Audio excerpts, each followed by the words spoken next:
shutting down. Walk, don't run. Use the handrails. Walk, don't run. Use the handrails.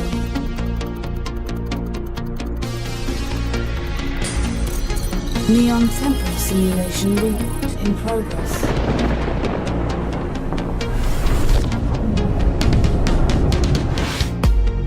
Live stream initiated.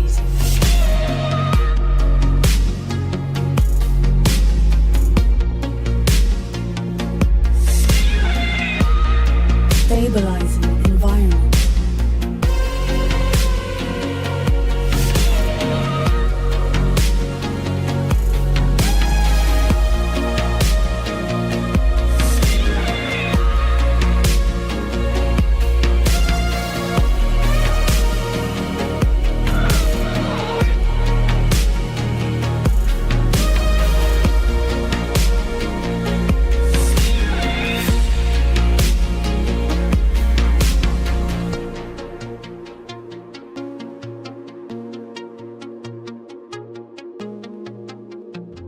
All right, hi, hey, hello. Welcome back, all of my nerds and nerdettes.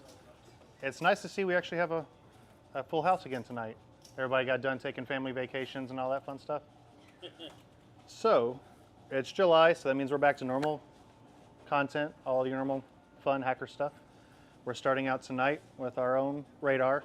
He's been talking to us about breaking stuff better. But before I give him the floor, news, updates, things like that. This month we've got, obviously, tonight's talk. We have one from Space Penguin on reverse engineering happening next week. Then after that, Dr. Sunny is gracing us with her presence again, talking about some API horror stories. And then we will round out the month with, actually, I want to say Charles, talking about some crazy coding stuff. If you don't know who Charles is, you'll find out soon. He's a very special person. And that's going to take us into Hacker Summer Camp. So with that, who in the room currently is planning on attending? Who's going to DEF CON this year? Okay, well, we're going to probably put a message out in the DEF CON channel here in the next hour or so. We're going to need you to respond with shirt sizes, because as usual, we're going to do an awesome tee. If you let us know your size, you'll get one. If you don't, no tee for you. Make sense? Cool. Outside of that, anything else we need to tell them? John, do you have any news, anything you wanted to let them know? What? Cool. News or missives? I can't hear anything over these servers. News or missives? Any? I like turtles. Cool. John likes turtles. Don't we all? That is all.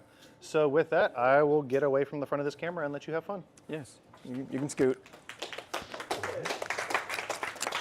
Really happy to see more than like three people I knew that were gonna be here today. So that's awesome. Thanks everyone for coming out. I did a very long drive to get here, so it warms my very frigid, cold heart a little bit that you're all here. He gets to do that. So, those of you that know me by name, Jared. Those of you that know me by handle, I am Radar. And I'm going to be talking about breaking stuff better. So in security, a lot of people say that you either break stuff or you fix stuff. You attack or you defend. But there is a secret third option. So, nope, that's not going to work. Whatever. So, a little bit about myself. I'm an adversarial engineer at Scythe. I work for Trey, the man who introduced me. Only time I ever get to shoo him out of anywhere is right here, right now. So I do threat emulation, CTI, threat research, and detection engineering mostly. And I enjoy things outside of cyber, contrary to the belief of many.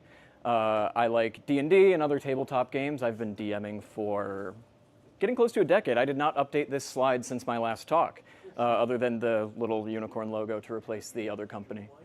Huh? I was going to talk about her. Maybe she would think it was weird I just put a big picture of her up for, what, 30 people to see? So, yeah, spoilers. I am married as of December last year.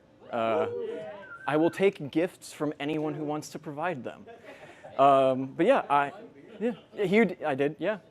Yeah, I'll take a soju or a beer. Other than D&D and other tabletop games, I like Magic the Gathering, I like shooting guns, and contrary to my frame, I am a power lifter. I've done a few competitions so far. It's probably one of my favorite things in the world, and I think everyone should try it. So, I want to start with a quote. Break stuff. Fred Durst. Probably most of us in the room know who that is. So what I'm going to be digging into is breach and attack simulations, also known as purple teaming in a sense. So I'm going to get into a little bit on what that is at kind of a high level. This talk isn't going to be much on the methodologies of breach and attack as much as what it is and how you can learn it for yourself and actually start doing it. And you'll find out why that's actually kind of difficult a little later on. So breach and attack is an automated simulation of real-world attacker behaviors. So a guy like Derp or Cochise, they might do something when they are destroying someone's livelihood or whatever they do. And the job of someone who does breach and attack is to take the TTPs that they have, things that you can find through CTI, and develop that into a threat to emulate. It won't be a 100% emulation because people do like to keep things close to the chest, but by taking in that threat intel, you can build out a reasonable facsimile of what a threat does. What it can also do is help with your control validation. So if your company gets a pen test and you have that report and you build detections based off that report, you're not going to pay those people to come in and just do it again right away. Or you might want to, but they're not going to pay for that. So you can build out the POCs that they did into a threat and run it and see if your detections are now up to par based off of the findings that the pen test had. They're also repeatable and data-driven. They're very often automated, and they allow you to take the data that they provide and build out further detections from there, leveraging things like your CTI programs or CTI that you find online. So why breach and attack? So there are a lot of benefits to this as kind of an addition to your security posture. Just like pen tests and blue teaming and everything like that, it shouldn't be the only thing. It should be part of your organization's tool belt. So what you can do with this is you can emulate a full kill chain. So let's say that you have had an incident in the past where you were Kerberoasted. So someone landed on a box after phishing somebody, and then they were able to Kerberoast or get a golden ticket and have fun in your network. You can take that and emulate it. So you can put the commands in or use things like Atomic Red Team to build out a kill chain and run the threat as if it was an adversary.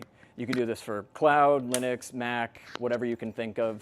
Platforms tend to support most of that. You can also emulate a specific threat actor.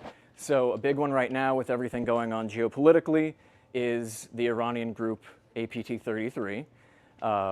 So you could, for example, take the intel that you find online through various sources and try to figure out what they're actually doing and emulate it as best you can. So if you are in a sector that an APT or a threat actor might target, then you have a little bit more of a defense against what may come your way. And it is repeatable with actionable data. So C-suite loves data, managers love data. If you can provide data that you are actually filling coverage gaps, a lot of people will say something like, MITRE's not a bingo card, for example, but honestly, a lot of people do see MITRE as a bingo card, and you should be covering whatever percentage of attack for your detections. Whether or not that's possible is a whole other talk on its own, but you can leverage all of these to build out better detections and fill in your coverage gaps, just like you could with a pen test. But I haven't really mentioned any of the platforms or anything, and really how you actually start. So how do you learn breach and attack? Money, because it is a hot item right now, and there's a litany of startups that do this. I work for one. And there's a lot of good platforms out there, but for the most part, they are tied to a business with a sales process and a POC you have to go through. And really the only way to learn it outside of what I will be showing next is working for a company that lets you do breach and attack with the tooling that they have, or building it out on your own. So, you could throw, for example, Aurora EDR, which is a Sigma-based EDR, onto a VM and start running atomics against it. You could run Atomic Red Team. You could, pick out a few different things to run and build out from there. Or do you need the money? Because the lovely people at Filgrin, however you pronounce it, created OpenBAS. And you may recognize this design language and everything from OpenCTI. That's one of their other projects. But they also have a breach and attack platform. So it is an open source breach and attack platform that you can go clone from GitHub, and you can spin up a Docker container and start running it, which is what we will get to in a little bit. You can build out custom simulations, you can do atomic testing, or you can use Caldera from MITRE as well, and run simulations against endpoints. So you could add a VM that you have in your lab, something on your Proxmox server, and you can start throwing things at it, and you can see what happens. And it is built to run on Docker, so you can just pull the image and run it on anything and get started. So what does it do? So there's three main bits to the OpenBAS ecosystem that are kind of the meat and potatoes of what it does. So there's a scenario. And a scenario is kind of a translation of a threat into a sequence of events. So that would be the TTPs that you are finding, stringing together, and emulating. And then there's a simulation, which is just putting that into practice, so testing your security posture against it. So that would be the simulation running, seeing what EDR picks up, and then seeing what your blue team picks up. Or, for our case, what we're going to be doing, what you find, you design, what you find in your Splunk, Wuzza, whatever you set up at home. And then what I really find cool is the injects. So an inject is a contextualized threat. So an inject could be, for example, running through a DC sync attack, or a non-technical thing, which I actually just started looking into in the process of doing this talk. So you could do things like have it simulate media pressure during an incident and test a response to an email from the press, for example. So not only are you testing detection, response, you can also test the response of people outside of your cyber team. It won't come into play in what we're doing here, since this is kind of tailored towards you doing this for yourself. But it is something cool to look into. I will say that Open Breach and Attack does have a paid version. And if you want to run it in an organization, I do believe you have to pay unless you self-host, and you do lose some features. But for getting skilled up on doing breach and attack at home and in your home lab, we'll get you started right here. And honestly, it's kind of slick. I like it. It's a fun program to play around with. So without further ado, get in, loser. We're purple teaming. Wanted to keep the slides short and sweet, so give me just a second here to pull up everything else. So people who are going to be following along, I did send some requirements in the Discord chat. Oh, is this backwards? No, okay. So I did send some requirements in the Discord chat. Those of you that are working from an ARM-based machine, if any of you are working off that here, I had to adapt the Docker files myself to get them to work. But, I mean, I'm running on an M3 MacBook Pro right now, so it does work. If there's any issues, we might just have to work on them after we walk through the tool. So for those of you that aren't in the Discord or haven't seen it, your best bet is snagging a Windows VM, give it 4 gigs of RAM, and you're going to need to install Docker, GitHub or Git, whichever you prefer, and we can get moving. So let me go ahead and actually get my screens configured correctly here. They are backwards, and it is confusing me. So I know it was kind of a short intro, but if anyone has any questions about breach and attack while I'm getting my stuff fixed, let me know, and I will do my best to answer. I really expected you to point back. Huh? No, you can say it. I said I really expected you to point back here at me while you were doing I mean, you could ask Trey. He knows more than me about it. But it would probably hurt my little feelings. So. It's fucked up. Come on, man. All right. Cool. So I am gonna pull up.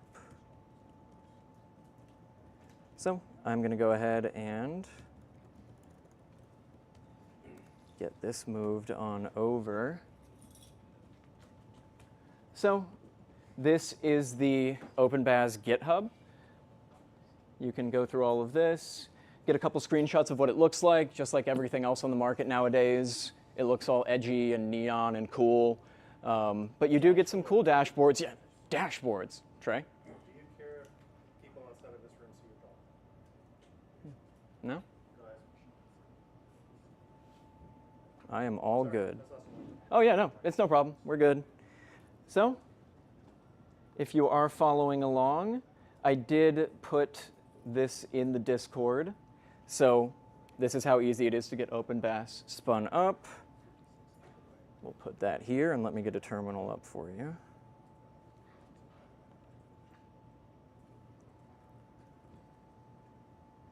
I'm very spatially challenged, so working off this behind me is always problematic. It's extended. Yeah, I've got my own stuff here for later. So I can dole it out. Everyone look at the cool terminal, tell me how awesome I am for doing that and customizing my own terminal, blah, blah, blah. So, You're awesome. thank you. Rice harder. So pretty simple. All you really have to do is copy these commands here. What about, oh, Docker? It's easy sometimes. It is easy. It's not easy for people like us that are using MacBooks. So it's pretty simple. Pop those commands in here, and all you really need to do is, I think we'll just call it as workshop, and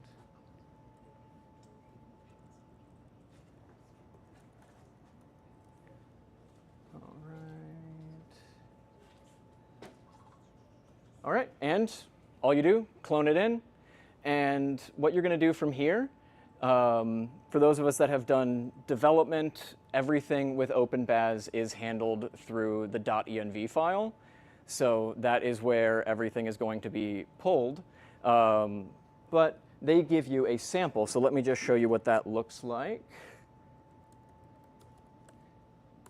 So this is what it looks like here.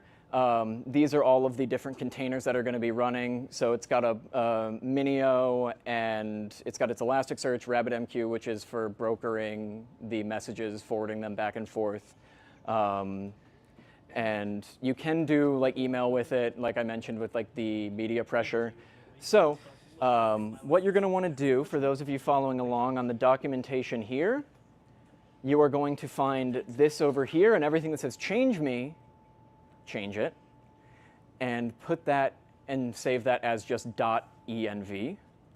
I like to copy the sample, rename it, and then fill everything out. And then one thing that you'll have to make sure of is that you use valid email addresses for the admin email. So if you've got a burner, I would recommend putting that one in there. And then you will see the admin token, which is right about here. If someone needs me to blow this up, just let me know. I can increase the size. Yes, please. Yes. So the admin token here will have to be a valid UUID v4 token.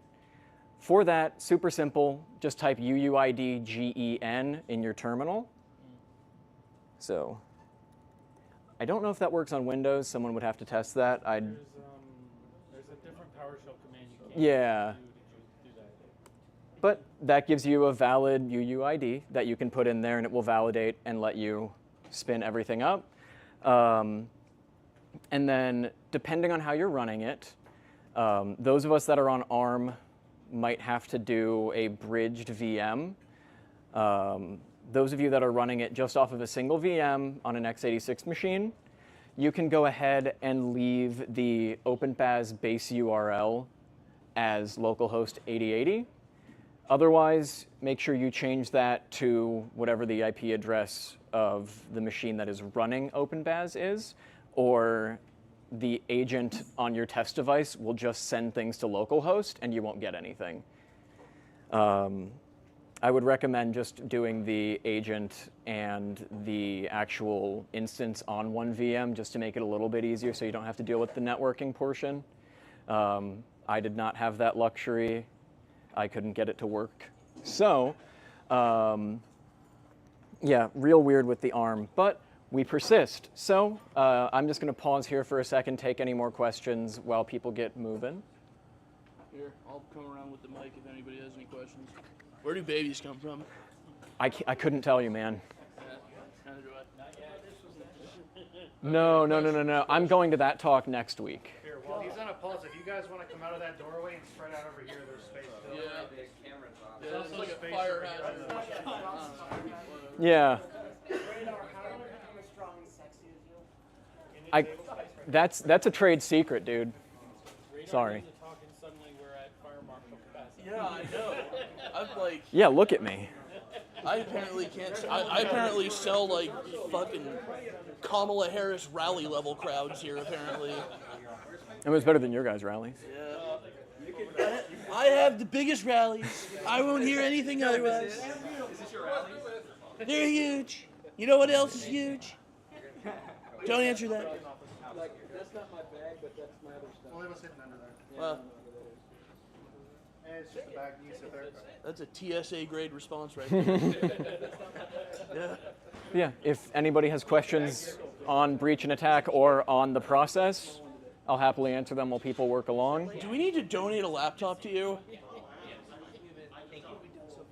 Oh, Oh. okay. We did? Oh, okay. All right, we going? I guess if no one's got any questions. Does anybody have any questions, comments, concerns? Not yet. Manifestos? Yeah, I'll take a manifesto. Yes, Dr. Sunny. Oh, hang on. Oh, wait, I let's- I gotta run myself over there. Okay. Dr. Sonny gets to hold the mic, then and Ray's too. So, how much is AI being used to follow these patterns and consume them and then, morph them into simulations? It is a very helpful tool. Oh, do you want to repeat the question, or she got it? She had the No, mic? she- Okay, cool. Doc- So, the voice of Sonny is heard by all. true.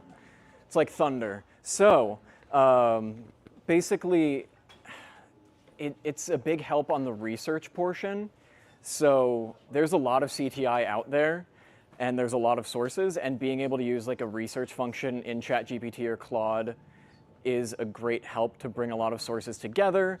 You can find what's corroborated by secondary or tertiary sources, and you can use it to start building out campaigns.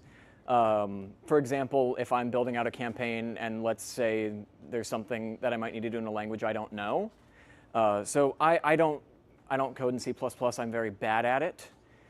But if I need to emulate something that I need to pack into an executable, asking Claude what Windows API is to interact with to accomplish X, Y, and Z things will help and point me in the right direction, and then I can review the code as best I can and try to iterate through it and make it work.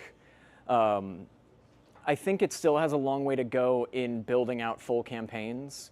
There's a lot of nuance in how a threat actor works that AI will just usually throw, like, oh, just run everything, like command line.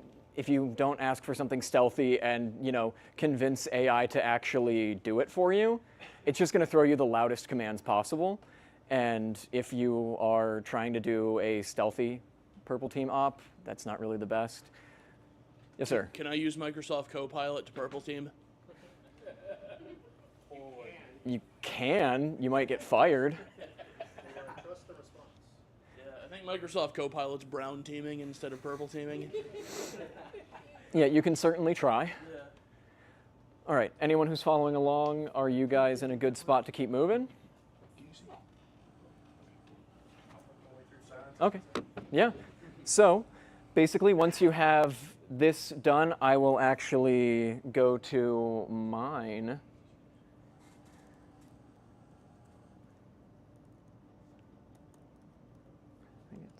Yep. So this is kind of what a .env will look like. I don't care if you see my tail scale address. I'm just going to change everything later. Not like you can get to it unless you've been invited. Yeah, so whatever, ping it all you want. You'll see the, like everything filled out here. It's a pretty simple thing to do. You might get tripped up. Some of these have password requirements that it doesn't tell you. So I think like the Minio, you have to have numbers in. So that is something to keep in mind. Everything else, for the most part, you can leave. Just make sure to change everything in here to something valid. So once you have the .env done, those of you that have used Docker before will know what comes next. Let me stop my containers that I already had running. And we will use Docker Compose.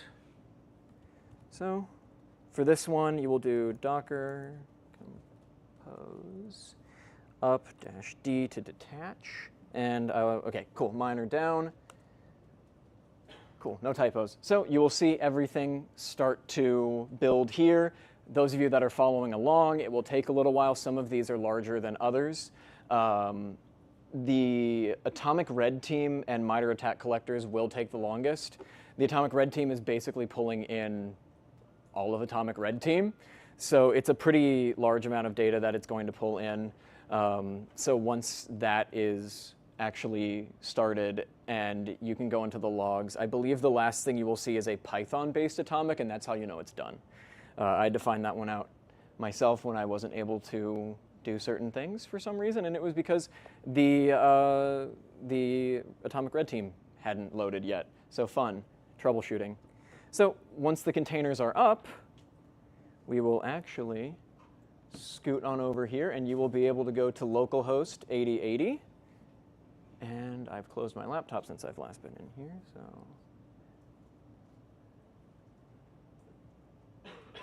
We'll log in, and we have Open Preaching Attack. So while you guys continue getting Docker up and running, I'll give a quick tour. So sadly, this is not as built out as I wanted it to be. I had everything on a local machine at home that turned off. And at the time, before I fixed it and did something else, no one was able to do so at home. So what you'll see here is all of your dashboards. So for example, prevention, detection, human response. The prevention is if EDR catches it. Detection is if it sees something like Splunk running on the machine that picks it up. And there are a lot of things we can look at here. So we've got our dashboards, findings, and then scenarios. So we'll start off looking into a scenario. So this is a test scenario I built, but we're going to go ahead and build test scenario 2. For those of you that have seen test scenario 1, this one's going to be awesome. It's electric. I cannot type. I've been driving all day and typing the rest of the day. You'd think I'd be able to do something. So you can categorize it. So you can categorize it like attack scenario, media pressure, data exfil, and then they actually also do, you can do capture the flags from this. So if you want to spin it up as a way to do CTFs, I didn't look into it. It felt like a lot to get into and then have to write more of the talk about. And I really wanted to get you guys up and running on actually using a tool instead of just showing you all the cool shit it can do. So we will do, I wish we could do global crisis, but I don't think we are equipped for global crisis. Yes, sir? Do these categories do anything besides mark a label? They do mark a label, but I believe they change fields. It depends on what you're doing. I think scenarios, this is just categorization, and then you have to pull in injectors for different things. It's all done through containers, so you basically pull like a Docker file for another container and spin it up, and that will be part of your OpenBAS afterwards. But this is just for the categorization, so we'll do an attack scenario, and we'll say that this is, we don't need incident response, we'll do endpoint protection. If we paid money for this, we'd be able to generate a description with AI. But we don't, and we don't need it anyway, because the description is going to be test. And, you know, just running through it, and then you go to create. So what this gives you is the overview. You can go ahead and go in here. You can add teams. You can add things for media pressure. So you could create a simulated article that comes out about it that someone would have to respond to. And then we can get to a cool part, which is injects. So for example, an inject that we're going to use is from Atomic Red Team. So if you come across in your research and find an attack chain that could be emulated through Atomics, you would go into your injects and go to the plus. And look at that. We have Atomic Red Team. So we don't need Mac OS. I have this set up on an EC2. So we will do platforms, and we will do Windows. And I like,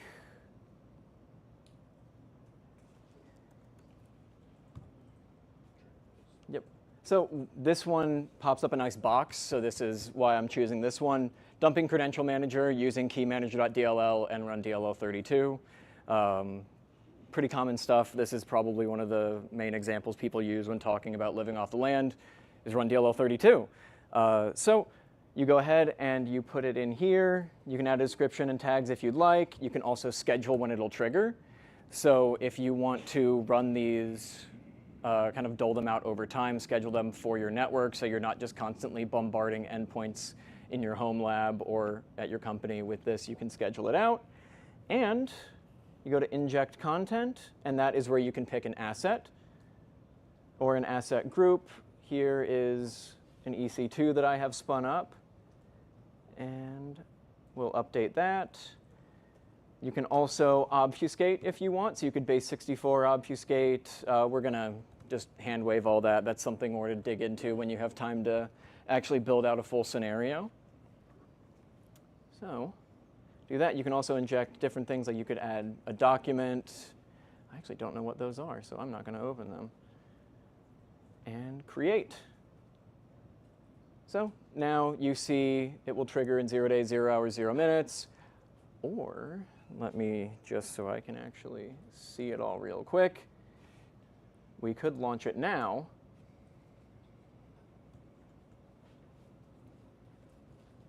So we'll go there, and it'll pop up a nice little box there, and you will see your scenario. So let me blow it up a little bit for y'all.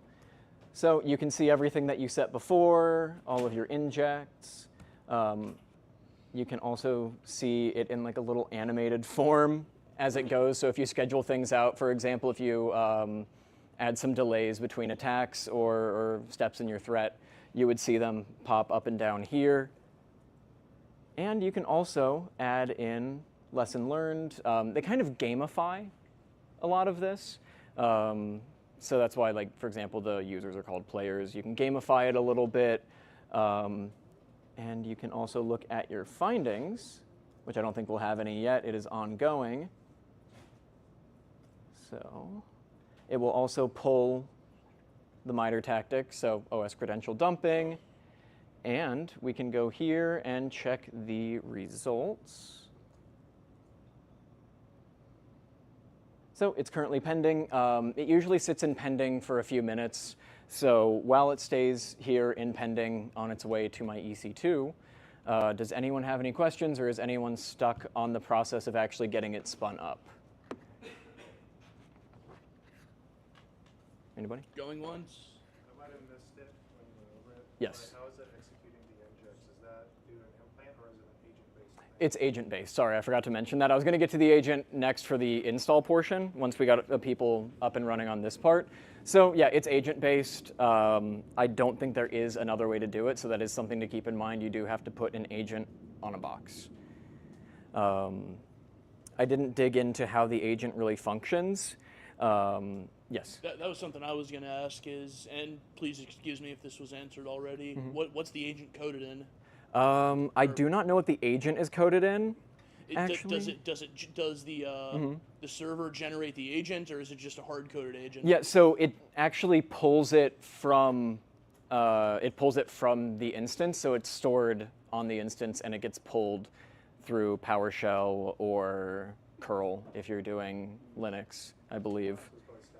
Yeah. So does it produce a binary, or is it just something that you pull? I've never played this before. Yeah. I've never seen this a day in my life, so. Yeah, I'm kind of curious. Yeah. Too, 'cause, If- usually, yeah. with Cobalt Strike, you can set up a stager or crap out a binary, so. yeah, I mean, you can just pull it yourself, take a look at the agent, and screw around with it. Yeah, but what if I want to use my Flipper Zero that's shoved up my ass and, just... Okay. It's my special hiding spot. All right. So let's see where we are at. All right. Still pending. Sometimes it takes a second. So what I will do while we wait for this is I will go over agents next. So endpoints, you will go to the endpoint section, then agent installation page, and it will, oh, I wonder if my container's still up. Weird. What? Usually doesn't, and also, where's my 1Password? Pause. My password manager is no longer managing my passwords. Or it's managing your passwords really well. It, yeah. Okay. Well then, because I literally just logged in, and thankfully, I believe we can just cat the .env and get my password.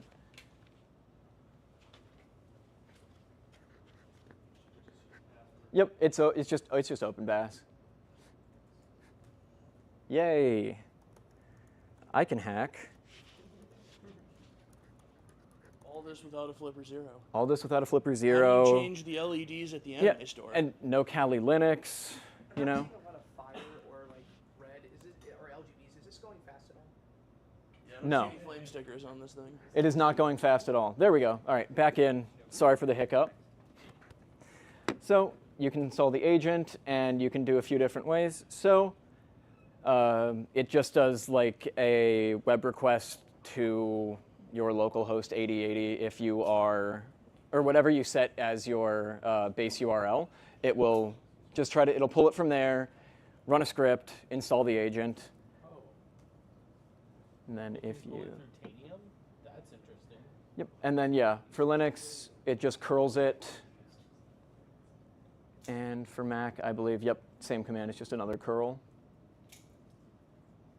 So what we can do now is, let me close some of this down, or move it a little bit, and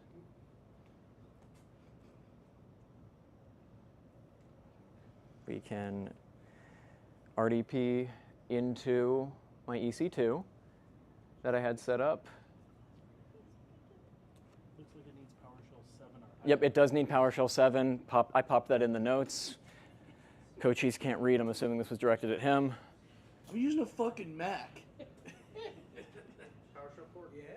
Yeah. Why would I put a PowerShell on Mac? That's like Well, putting no, whipped you cream don't. on a Well, turd. okay, if you're installing the agent on your Mac, you just curl it, and you don't need PowerShell for Oh, that. okay. Well, if I want the agent to work on a Mac, step 1, download PowerShell. I didn't expect you to. I thought you would bring your giant 45-pound System 76. Thud. I actually miss my, yeah, you can kill a terrorist with that. Yeah. So, on the other side, this is what you'll see after you install the agent. So, let me open up my PowerShell here.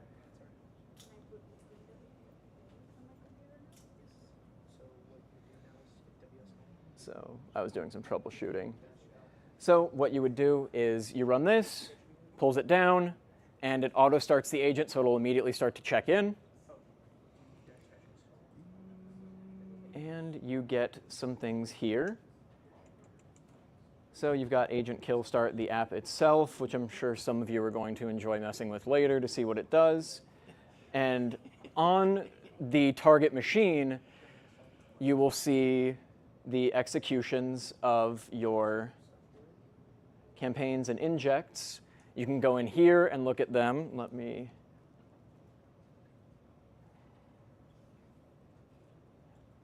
How do you zoom on Windows? I don't use Windows. Control plus. Oh, it is just Control plus? Yeah, but it might not work. Yeah, it might not work through RDP. Oh, shh. Oh, nope, it was just laggy. See, it worked. It was just laggy. Look at that. Oh, dear heavens. Okay, okay. Oh my God, John. Windows does not understand nuance. No, it doesn't. Let me... Just give Steve Ballmer some coke. There we go. Oh God, this is unusable. Choppy, too. This is awful. All right. Oh, cool. Windows is like the AK-47 of operating systems. Like, operating system is fine. I don't know about that. So what you can see here is actually the PowerShell for the execution. So if you want to dig in and see what it actually does, we will try to... I'm just going to notepad it.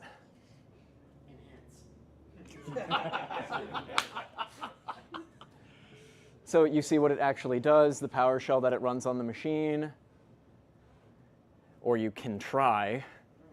This will definitely be easier to look at from your own machines once you're spun up. I'm going to the desktop, and we're going to go back out a little just to navigate. And this is the log for the implant. So it looks like something did run, which means we can just go and take a look.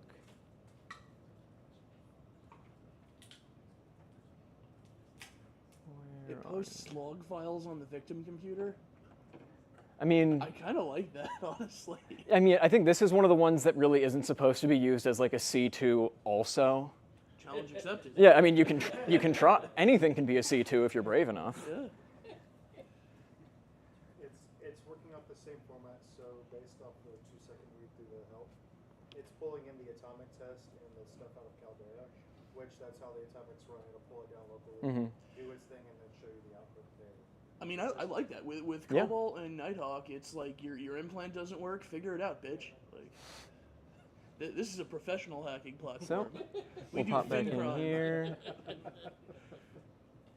It is still pending, so I wonder if, I don't think my IP changed. So I'm connected to Tailscale. So this is what you'll see, but I'm going to do a simple test just to see if we can get it running and show you one I'll just show you one I did earlier. So let's say you just want to get familiar with what like running a simulation on your machine is like. You can go and just inject a single atomic to make sure your connection's working, or if you just want to detect on one specific behavior, you can run it from here. So this is what it looks like after you have run a test. You'll see it gives a timeline of when it started, ended, and then waiting for prevention or detection. Here.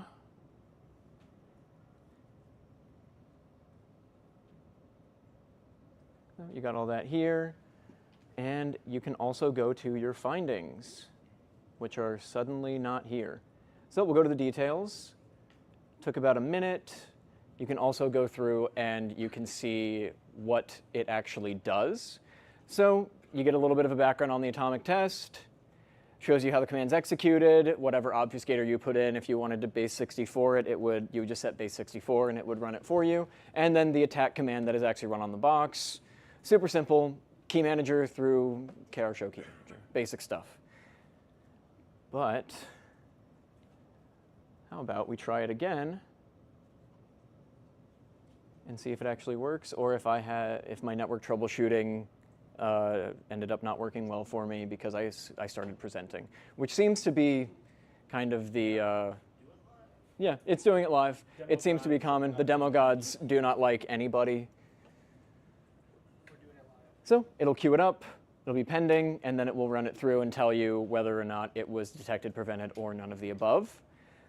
If you want to actually see what these do, if you're spinning up a Windows VM, I would recommend going in and turning off Defender. It will pick up some things. So for example, Defender did pick up this behavior when I ran it the first time. So I went in and disabled it just to make sure that my network connection was correct and everything was good, and it did pop up my key manager. So I am going to pull up.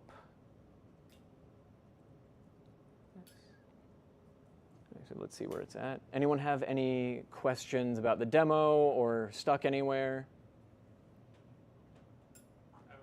Oh, wait, we'll go Faraday first. He did raise his hand. Oh. Yeah. Walk my happy ass over there. He's ordering tendies. Actually, I was ordering I know. I know you. Yes, sir. How does it detect or prevent it? Like, how does that work within the platform? So the platform itself does not detect or prevent. It's basically designed to be run against your EDR solution and whatever SIM logging tool you have set up on the target. So what I would do personally if I was doing it in my home lab, I would do Aurora for Sigma detections. Super simple to set up. You get a free license from Nextron. And then set up a trial of Splunk or use Wuzza. And once you get that running, you will be able to see everything and build rules off of what you run from here. Yes, sir. All right, so it sounds like most of all the tools are being installed on the Windows VM, but are you installing OpenBAS on your own, on your native OS and bridging it to interact with it? There's a few ways to do it. Are you on a Mac or Windows? It's Ubuntu. It's a what? Ubuntu. I'm Oh, running Ubuntu? Linux, Okay. For that, I would recommend doing both on the same Windows VM, just so you don't have to make any edits to that localhost 8080 that I showed you. Then it'll just run natively, basically. If you're doing it in your own home lab, I would recommend that you have OpenBAS on something on like a Proxmox, one thing on a hypervisor, and then you install the agents on the devices you want to test. But if you're just learning the tool, there's nothing wrong with just installing both locally on one thing and running it. All right. Has anyone gotten it successfully running yet? I'm trying to go through the Docker file and share. Yeah, it's a little bit tedious. How's it working on the Mac? Did you quit? You don't Docker on that. You give up. I See- saw Docker on Mac went. Yeah, I kind of did the same thing. I literally, I fixed the Docker files to run on ARM64 myself. Someone try it. God bless yourself. I have a Portainer instance that I'm running at home, and I was thinking about just running it back. I did a teleport connection back home, like sat there for 30 seconds, and was like, "Fuck this." This video is sponsored by Lenovo. But Yeah, right. here we go. Yeah, you can. I do a lot of my Windows threat development on my Parallels. I have an M1 Mac and just run it on Parallels. Best Mac tool. So it was executed, and for some reason the findings are not populating this time. Let's see. Demo gods are not having. It moved to the next stage. Yep, moved to executed. And that means let's check on my. Did I leave this open? There we go. Oh, it looks like it did not run the key manager. Oh, wait, yes it did. So it worked. So running something like that is what I recommend to get started, just to see kind of where the inject becomes an actual like code or command line and then to an outcome. So something that pops like key manager or calculator is a good thing to get started to test and make sure everything's actually functioning correctly, and to ensure that you have an understanding of kind of how the platform works, how this type of testing works. So we have successfully emulated a threat, technically, on my Windows machine. Is there anything anyone else would like to look at in OpenBAS? You can throw me a wild card and we'll start exploring together if it's something I haven't looked at. Whoa, nice catch. What a catch. That was crazy. Great. That better go on like all the socials. Yeah. I thought it was just going straight into the TV. I am curious about the media pressure. Yeah, so I actually haven't dug in, so let's learn about this stuff together. Have you tested that? Do the agents only run on Windows? Or Nope, Mac and Linux. Yeah. Have you tested those at all? I have not. I wanted to do it on Windows just because it's kind of easier to emulate on Windows, because you can just throw a DLL proxy execution and pop something up for people to see, you know. I will. I did run it on my Mac, but a lot of the ones that work on Mac and stuff are also just if you're like running like containers and stuff, or like some of them are even categorized under AWS. So. It also would be weird if you're running like Little Snitch or Mm-hmm. what's their tools called? Like Gatekeeper and stuff. Yeah. The problem you have here is it's a very much a get what you pay for, right? Yep. Free 99 means it has free 99 support. Yep, exactly. With that being said, when you think about the programs it's using in the background, like Atomic and Caldera, those almost exclusively support Windows. Yep. They might have like 3 Atomics. Yeah. Yeah, actually, I'll real quick, I'll show what Trey's illustrating. Yes, they only, like, Atomic Red Team, I know, exclusive runs on PowerShell. Yeah. So you kind of get what you pay for. Yep, so we can go, Try to run invoke Atomic Red Team. let's do a platform, let's do Mac OS, see what they have on Mac OS. So, AWS, okay. Probably tied to the attack matrix. Yep, and then, you know, existing user, group admin using DSEdit on Mac OS, adding command to bash RC. So some of these are a little more generic, like Unix things. AppleScript, I loved AppleScript back in the day. That stuff was cool. I would prank they gave us MacBooks in my high school to age myself how little I am. And I would use AppleScript to play pranks on my classmates when they left their laptops open. And now I'm here. That's deserved. Yeah, exactly. So that is what Trey was illustrating, that a lot of these are going to be largely Windows-based. It's not the end of the world because, you know, especially in business nowadays, Windows is still primarily used in a large market share. But it is something to take into account. You know, unlike any of the tools that you pay for, you don't have people building you threats other than what people are doing out of the kindness of their heart. Yep. So you can do your own custom. You can chain things together. You can do that, but you're not going to have someone, for example, emulating a kill chain for you or a threat actor for you that you will if you purchase a tool. But we're not here to talk about buying tools. This is if you want to do this at home and learn how to do what Trey and I do. So let's go ahead and look into the scenario here. So let's go ahead and let's look into a media pressure, and we will do strategic reaction. We will call this one broke the government. Someone finally paid the Bitcoin? I mean, they're still not getting the decryption key. Scorched earth. And we'll just do, he did it again. So this is a media pressure. A lot of this is also just for categorization, but what you can do, so I'm going to go to injects. Let's see if they have any even on internal, generic. We'll pull these out.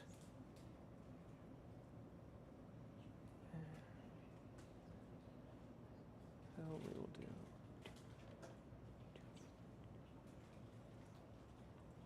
Let's see. Oh, that's wrong. Because yeah, I didn't dig into the media pressure, so we can learn this together.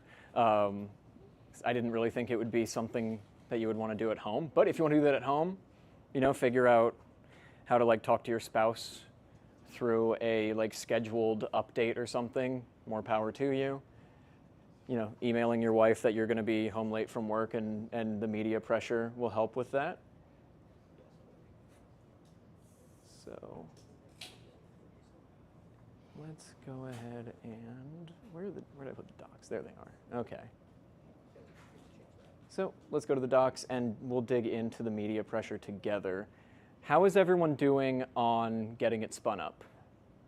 Who's actually following along? Making notes? That's why I like you. Yeah. Oh yeah, that's for this. Yeah. So we can go and look at some of the documentation. So they have a Notion setup that's actually very good. So if you want to build out a little bit more, you'll see that there's Caldera, their native implants for payload execution. You can put Nmap on there, for example, if you want to have the agent. I think it would be the instance would do the Nmapping, I would assume. You can do nuclei as well. Social media communication, so you can do send and receive email, which is why we set the email addresses in the .env file. You can also connect it to Mastodon. And everyone's favorite, webhooks, allowing you to do many, many fun and nefarious things. I'm sure we could get some fun webhooks and screw with someone's Microsoft Teams if they haven't patched that yet. And then they also have collectors. So collectors work the opposite of an injector. So this is the integrations for your CrowdStrike, Defender, Sentinel. So this is anything related to, let's just go to CrowdStrike and take a look at that. So you obviously have to have CrowdStrike, and then you set variables in your configuration, and it will take in recent alerts from CrowdStrike and use those for, so let's say you were running CrowdStrike, you pop an alert, it will put that into the simulation, and you now have that it was detected, for example, by CrowdStrike and XYZ related to the actual detection itself based off of the EDR that you're using.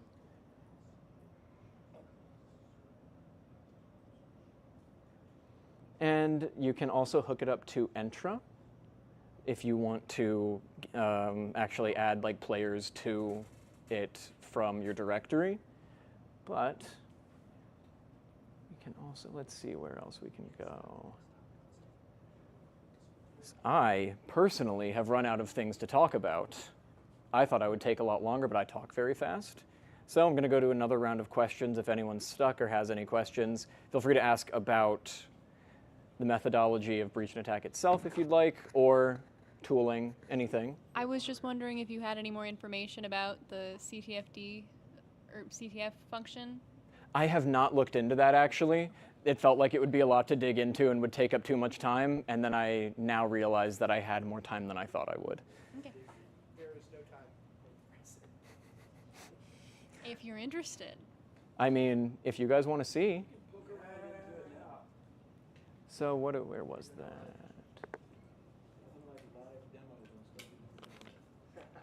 No, let's go to challenges. Yeah, so here we go. So here's a challenge. So it looks like it is just a little bit of a framework to actually run the CTF. So like the text for this one could be, I don't know. And then the name, what tool are we using? Category kindergarten. Score 1. Max number of attempts 1. And then you can add supporting documents, but we can create a challenge here. And we'll go to players. You can see this is me, my business email. Feel free to email me funny things.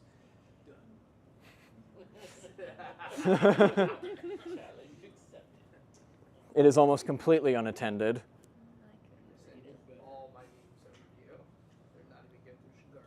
All right, so we've got our channel. But yeah, a lot of the stuff on this, also the reason that it is free and open source is it is build your own. It doesn't come with anything out of the box really other than Atomic and Caldera. So you can get started, but you do have to build your own. You have to bring in all of their collectors and injectors yourself if you want to use them. It's all open source, so you could conceivably develop your own if you wanted to. But it is a kind of bring your own situation. But I think the value of it does come from the fact that you can access a tool like this for free and get it spun up in apparently an hour. I guess Jeremy's not doing it, and you're a quitter. Yeah. I came here to learn, not to absorb, and then I do it. Yeah, I'm the same way. But yeah, I mostly just wanted to, Yeah, I mostly wanted to just spin it up to show you how easy it is to actually get something like this running in your network and explain a little bit of the basics on what breach and attack is. So I think what I'm going to do is call it, and I'm going to start looking into the CTF for people outside of the stream so that I don't have to keep looking nice and happy.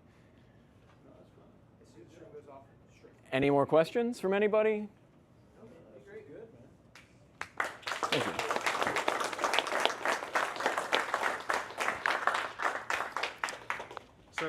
So 2 save rounds real quick on updates and news. 1, if you're following event discussions, you already saw me post it.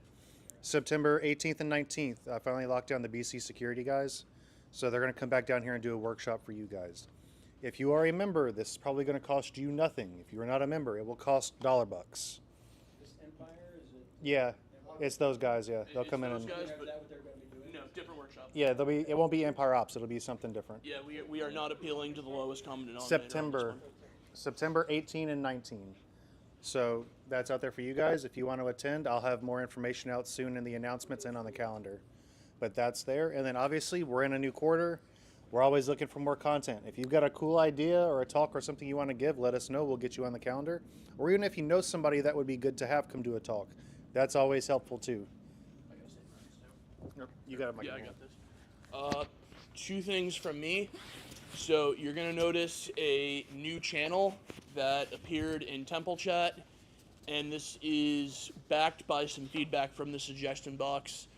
So as you know, the Protectorate is me, Trey, Rab, and Tremere, and all of us have day jobs on top of what we're doing, and we only have a specific amount of time to donate to the temple, which again, and I also know I owe you guys a transparency report. What I'm probably going to end up doing is just rolling the transparency reports up into 2 months, because having to do that every month is... say again? Maybe 2 months, because I don't want to make the transparency report too big, where it takes me a minute to compile and notarize and rationalize and all that. I think bi-monthly might be the sweet spot. We're going to give that a try. So I owe you guys a transparency report for May and June. I'm working on that. But the Protectorate, this is our community service to you guys. So we have created a channel where we are putting out a request for help, and that request is paid help, or it's a paid request. So you're going to start seeing, and we're going to start standardizing a level of tiers. Something that's a really simple task might be tier 1, and it's all fixed rate, and that might be worth $50, where something that's tier 4 might be a complex task, and that might be worth $500 to $1,000. It's all fixed rate, which means we're not going to tell you how to do it. We're not going to tell you the hours that you set. We are going to list the task out. We're going to list what it looks like when the task is complete and any parameters that come with the task, and then you figure out how to accomplish that task. It's pretty much just going to run like a bounty board.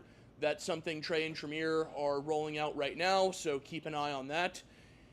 Yes, Chris? Are these like real tasks? Yes. Oh, okay. No, this isn't like go get me Uber Eats or something. This is like No, I get mean- this. No, this is like get a service working in the home lab or Okay, something like gotcha, that, okay, or yeah. help us find talks. Gotcha, You know, we'll give you $50 for every talk that you find. Okay, cool. Yeah. We're also, and this is kind of something I've been pushing as well. We're discussing it still.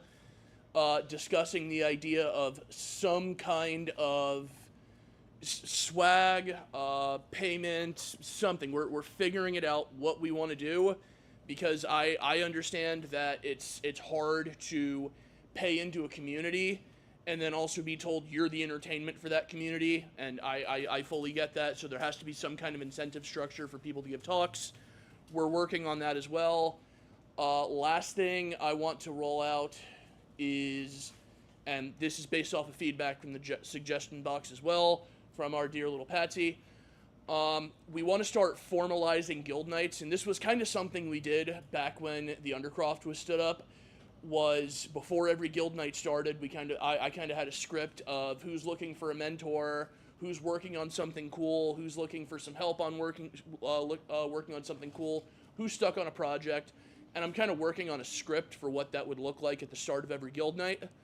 And what I'm hoping that accomplishes is it kind of reinvigorates the mentorship drive in this community, just because we're still trying to figure out what that looks like. We tried with the apprentice journeyman master thing. I think that probably should have died with the Undercroft, but it didn't. And then we eventually just got rid of that because it was too much to maintain. We didn't know what each class looked like. And then it kind of evolved into a little bit of nothing, and I think we're still at the nothing thing. I tried to implement the orders thing while also realizing that just rolling up one of those was a ridiculous amount of time, and there was a single point of failure, me or whoever's founding it, so that obviously didn't work.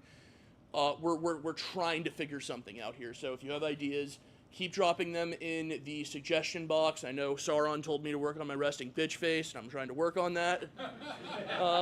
Yeah, so thank you. So keep filling up the suggestion box. We are listening, and pay attention to that help thing, the help wanted thing, or what's the name of the channel, Trey? I know I just caught you mid-bite. Which one? Where we're asking people to do things in exchange for currency that's deflated every year. It'll be NT needs help. Yeah, NT needs help. Yeah, so. It is currently private until. Oh, okay. We haven't rolled that out then. List of intro stuff. Once I have the list, it'll probably be made public. Okay. Yeah, okay, so I'm wrong. We haven't rolled that out yet, but that's something we're going to roll out. If you are looking... have talk bounties. Say again? Talk bounties. So anybody who brings in a talk, that should be...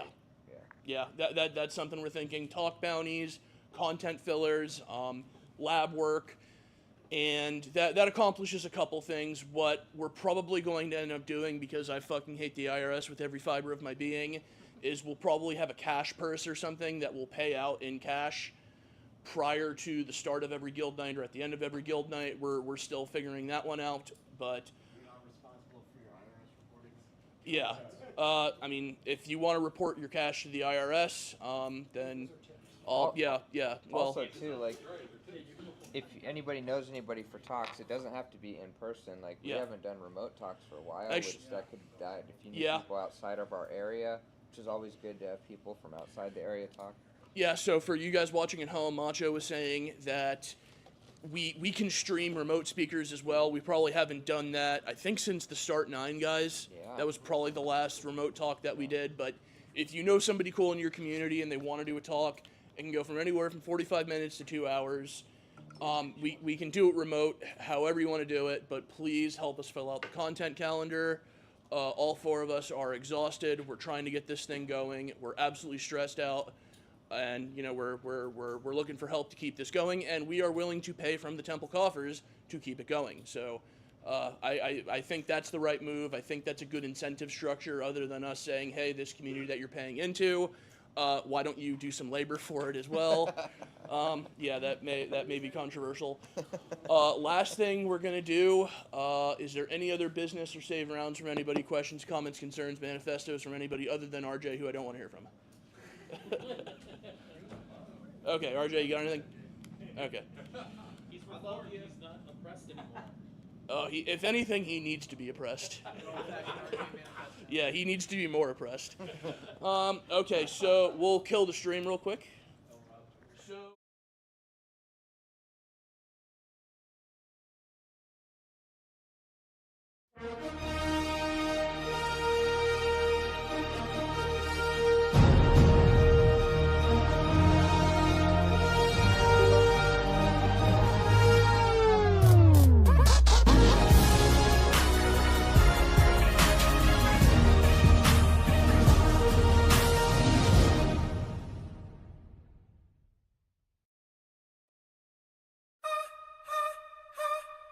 It's time.